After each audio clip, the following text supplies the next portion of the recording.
Cher fils, cher Fernando, quand cette lettre te parviendra, je serai sans doute déjà loin avec ton frère. Pour une mère, il n'y a pas de plus grande tragédie que de laisser derrière soi ce dont on a accouché dans la douleur et le bonheur.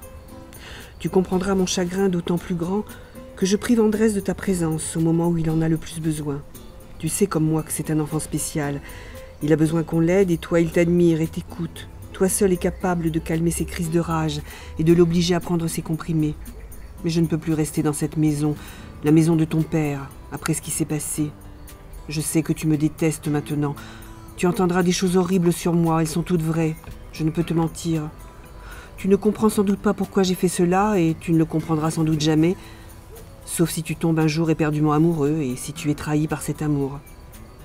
Tu me traiteras de cynique si je te dis que lorsque j'ai épousé ton père il y a 19 ans, l'âge que tu as aujourd'hui, je l'aimais autant que je vous aime. Oui, Fernando, je l'aimais aussi intensément que par la suite je l'ai haï et que j'ai aimé quelqu'un d'autre. Cette haine m'a tellement aveuglée que je n'ai pas vu ce qui se passait autour de moi. Je ne fuis pas par amour, mon fils. Ce sentiment est mort à jamais dans mon cœur. Si je vis encore, c'est parce que Andrés a besoin de ma présence. Je ne veux pas me justifier. Ma stupidité n'a pas d'excuse. Je vous ai tous mis en danger et beaucoup de gens vont pâtir de ma naïveté. C'est pourquoi il n'est pas question que je laisse ton père ou Publio, son fidèle limier, me rattraper. Tu es maintenant un homme.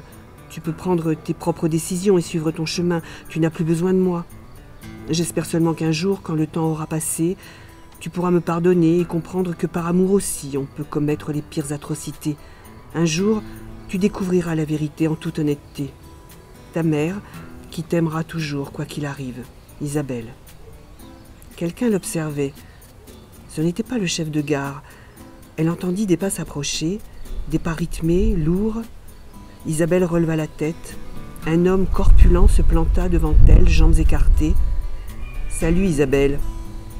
La voix était saccadée, une voix qui allait bientôt sortir de sa coquille et renaître. Isabelle détailla avec une peine infinie ce visage bien connu, ses yeux, autrefois pleins de promesses, maintenant inquisiteurs, énigmatiques. Elle ressentait encore dans ses entrailles l'écho des émois qu'elle avait connus dans son lit. Pendant un dixième de seconde, elle fut hypnotisée par ses grosses mains habituées au dur labeur, par ses mains qu'il avait portées au pinacle, avant de l'envoyer, maintenant, en enfer.